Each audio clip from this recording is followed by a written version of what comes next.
Voltamos com o Jogo do Poder, hoje com participação dos vereadores Leonel Brizola Neto, do PDT, e Adilson Pires, do PT. Vereador Adilson Pires, o senhor participou como representante do governo federal da comissão organizadora dos Jogos Pan-Americanos. E a observação que a gente tem em relação aos Jogos Pan-Americanos é que ele deixou um legado estritamente na área de equipamentos esportivos. Não há um legado do ponto de vista da infraestrutura, do ponto de vista dos avanços na questão ambiental, na questão de transporte, na questão urbanística, digamos assim, de maneira geral. O senhor acredita que, em relação às Olimpíadas de 2016, esse panorama seja mudado, ou seja, vai haver realmente uma transformação da cidade no seu todo para que a cidade possa receber os Jogos e, com isso, obviamente, também seja beneficiada, deixando esses Jogos um legado importante, com avanços importantes? O senhor acha que agora a situação é diferente? Olha, creio que sim, e já está acontecendo, porque durante os Jogos Pan-Americanos, veja bem, tanto os Jogos Pan-Americanos quanto a Olimpíada, apesar de ser um evento que envolve o país, mas há um protagonismo da cidade, do prefeito, E como eu falei, o prefeito que havia na cidade, ele, enfim, não dialogava, a coisa não funcionava. Hoje, quando a gente fala, por exemplo, dessa questão da mobilidade, né, a Transcarioca é uma obra financiada pelo governo federal. A Transoeste é uma obra financiada pelo governo municipal. A Transolímpica é uma parceria público-privada. A Transbrasil será uma obra financiada pelo governo federal. Nós podemos dizer que a questão da segurança pública, que houve um avanço enorme no Rio de Janeiro, é uma parceria do governo federal. O governo estadual tem a primazia, porque quem comanda a política da UPP é o governo do Estado. Até porque a segurança é uma competência do governo do Estado. Né? Mas o governo federal foi parceiro o tempo todo, né? O ex-ministro da Justiça, Tarso Genro, foi um grande parceiro do governador Sérgio Cabral. Nós temos tido, então, quer dizer, uma série de iniciativas muito positivas. A questão ambiental, ela é fundamental, quer dizer, para que a gente possa construir esse legado que você se refere. Então, eu tenho uma esperança e uma convicção grande que a Olimpíada vai deixar o maior legado que a cidade já teve. Os Jogos Pan-Americanos, infelizmente, quer dizer, nós não soubemos aproveitar o momento. Houve, na realidade, um legado em equipamentos importantes, né, lá na Barra, o Parque Aquático, enfim. O próprio estádio João Avelange, que depois foi cedido o Engenhão, gratuitamente ao Botafogo.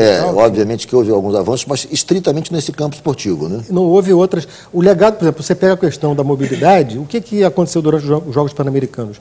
Houve uma demarcação com uma tinta cor de abóbora, na Avenida Brasil até Deodoro, para os atletas se deslocarem com mais rapidez.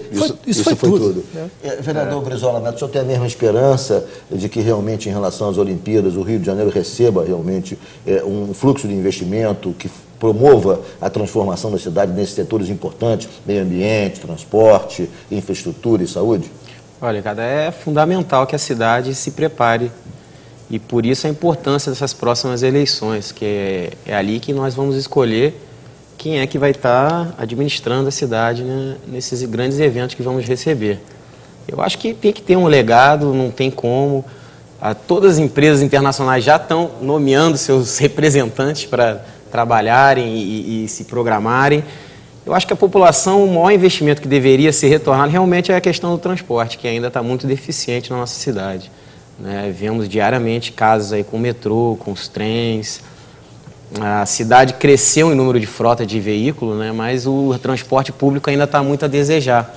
Falta o metrô, é muito bom o metrô vir até a Barra, e com essas obras municipais, como o Adilson mesmo colocou aqui, são de suma importância. Você vê, uma pessoa vem de Santa Cruz, vai vir em 40 minutos, vai estar na Barra da Tijuca.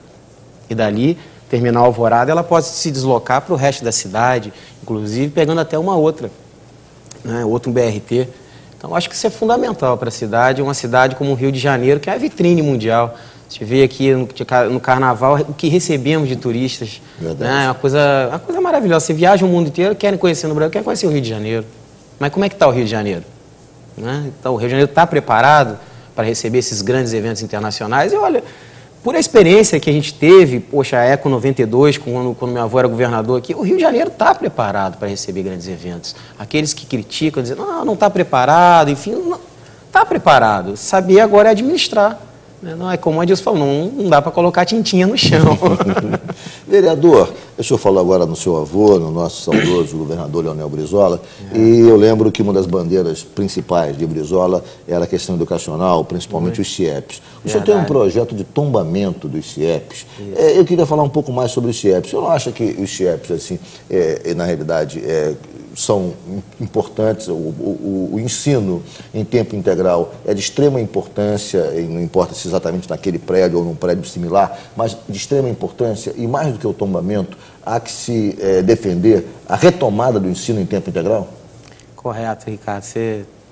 Olha, essa questão do turno integral é uma coisa que o Brizola, há 20 anos atrás, e o Darcy repensaram, inclusive com o encontro de professores, o encontro de Mendes, né, reuniu milhares de professores ali para dar as diretrizes, como que a gente vai encaminhar aquela criança. E o conceito, acho que a coisa mais bonita do CIEP, desse programa, é o conceito de você acolher aquela criança que vem de um caminho que você precisa realmente abraçar ela. Ela vem com uma deficiência de motricidade. Você vê, uma criança que tem um pai e a mãe que já dá um papel, uma caneta, um lápis, desde pequenininha ela pega e desenha naquele lápis e vai escrevendo e tal. Já uma criança que vem de uma família com pais, às vezes, que sequer foram letrados, ela tem uma deficiência muito grande, ela precisa de um carinho. E outra coisa, ela precisa, sim, de uma escola grande e bonita, para ela poder ter orgulho, chegar e olhar, olha, eu estudo ali, olha como é que é a minha escola. Diferente da localidade onde ela mora, que às vezes é uma casa pequena, numa favela, umas situações às vezes até dantescas, ela olha, poxa, olha a minha escola, a diferença, a criança brilha os olhos, sabe? Eu participei uma vez como monitor de professores, num CIEP, inclusive, no Lindolfo Collor, e ali um dia a gente deu uma aula de como escrever uma carta disso, né? E eram alunos ali que vinham já com uma deficiência, reprovados, enfim. E aí, vamos escrever, eles não sabiam escrever sequer uma carta. Vereador, eu não sei se vocês têm esse acompanhamento, se o senhor tem ou se o próprio PDT tem, mas qual é a situação hoje dos CIEPs, que na realidade, de todos os CIEPs construídos, quantos são no Estado? São 507 CIEPs no Estado. Em que situação eles se encontram? Que tipo de acompanhamento o PDT faz desse projeto, que era um projeto emblemático, fundamental, basilar do governo Brizola? Verdade, Bom, são 507 no Estado e 92, se não me engano, no município. Muitos foram municipalizados, até quando o Brizola era vivo, num mecanismo até de proteger os CIEPs, porque logo quando o PMDB assumiu o Moreira Franco, teve um desmantelamento, né? Fecharam os CIEPs, inclusive até acimentaram as piscinas. Um desmonte total da rede, porque não estava na pauta, na agenda política, o tema o turno integral, a criança assistida, com refeição, com médico, dentista. Então teve um desmonte. E quando o Brizola retoma, né, no segundo mandato dele, ele consegue ainda construir mais e retomar aqueles que foram abandonados.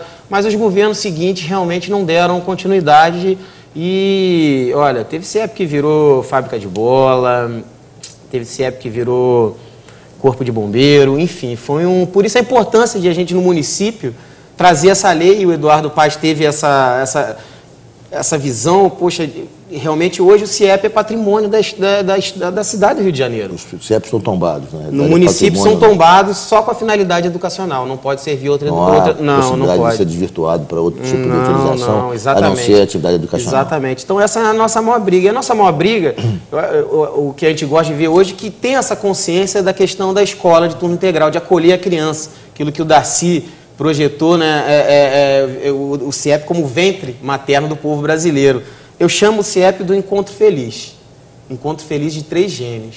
Né? O gênio da política, Leonel Brizola, a favor do povo, o gênio da educação, Darcy Ribeiro, que mentalizou e materializou também, né, o CIEP como o útero do povo brasileiro, e por fim, nosso sempre aqui, o Oscar Niemeyer, que está mais do que vivo hoje, né, e que fez das curvas do CIEP, né, as montanhas, as curvas da mulher brasileira. Então tem muita história ali dentro. É verdade. Né? Então tem que ser preservado. Vereador Adilson Pires, eu vou deixar uma pergunta, eu vou fazer um intervalo agora. O senhor acha que o projeto dos CIEPs poderia, em alguma medida, ser retomado, obviamente que reciclado, atualizado? O senhor acha que essa ideia é uma ideia viável? O senhor responde logo após o nosso intervalo. O Jogo do Poder hoje recebendo os vereadores Adilson Pires, do PT, e Leonel Brizola Neto, do PDT.